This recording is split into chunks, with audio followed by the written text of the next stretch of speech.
like to ask you about your use of the existence of objective morality as an argument, because there are differences due to society or religious beliefs that lead to people having different moralities, such as like the practice of Sharia law or the death penalty. So how can, if God gave us, like as humanity, objective morality, then why do we have such conflicting views of morality and what is right and wrong? The question you're raising is not a question about moral ontology, that is to say, the reality or the foundation of moral values.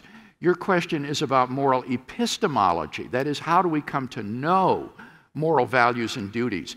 And it's no part of my case to say that moral questions are always easy. Certainly there are areas of gray where good people will disagree and will differ. It's not always easy to discern what is right or what is wrong in certain situations. But what I am saying is that we do have in moral experience a very clear grasp of cases where there are clearly objective moral values and objective duties or obligations and prohibitions. And so by no means am I suggesting that all of these cases are clear. All you need is a few, really, any. And you've got to then explain what is the ontological foundation in reality for these moral values. Dr. Rosenberg. There's no name on this. It's the whole group. They all decided unanimously, apparently. How can the most basic moral values be universal if they are determined by natural selection?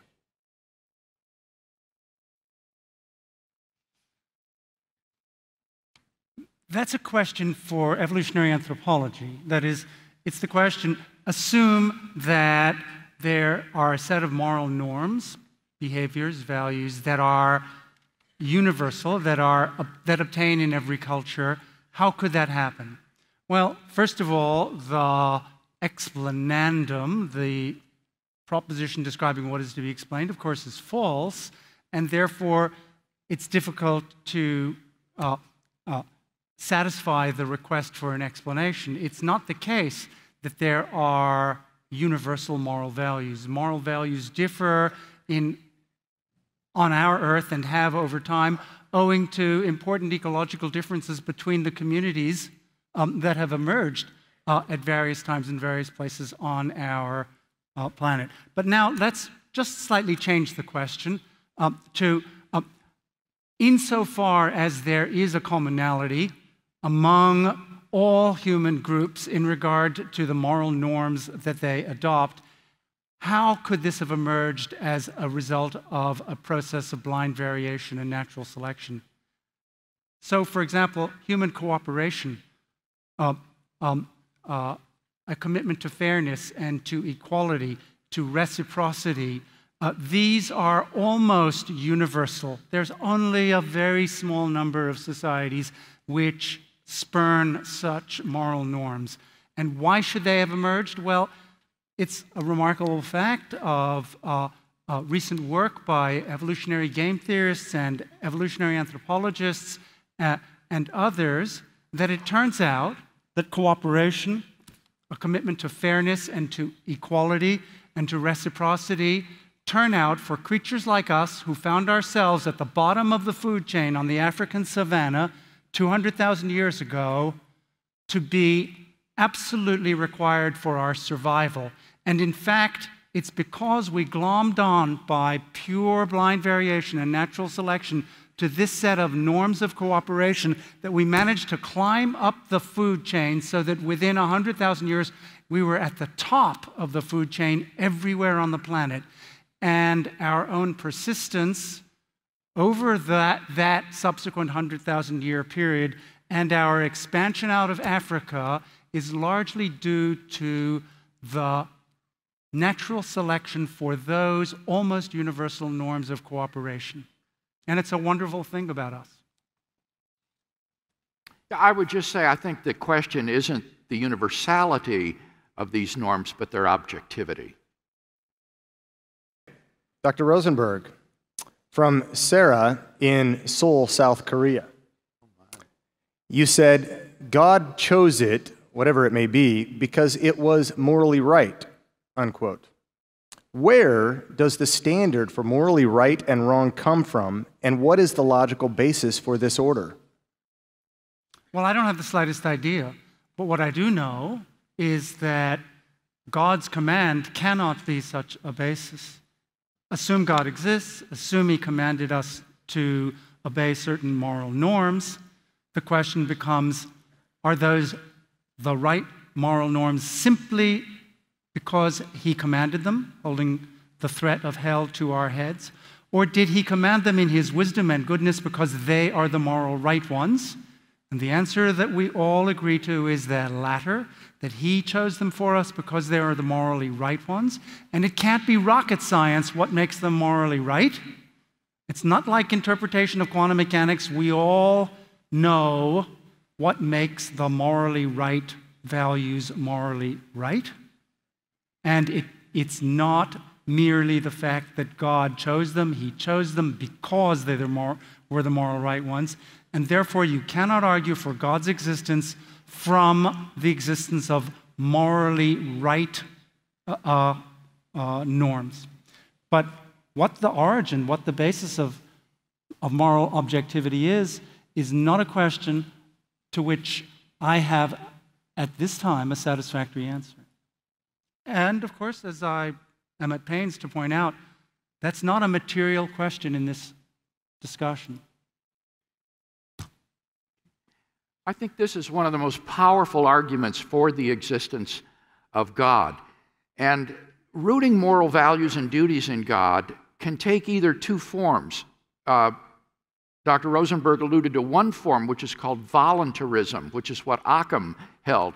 And that is that God just sort of makes up moral duties and responsibilities for us. They're based in His will. But that's not the majority mainstream Christian position. Voluntarism is not the usual way divine command morality works.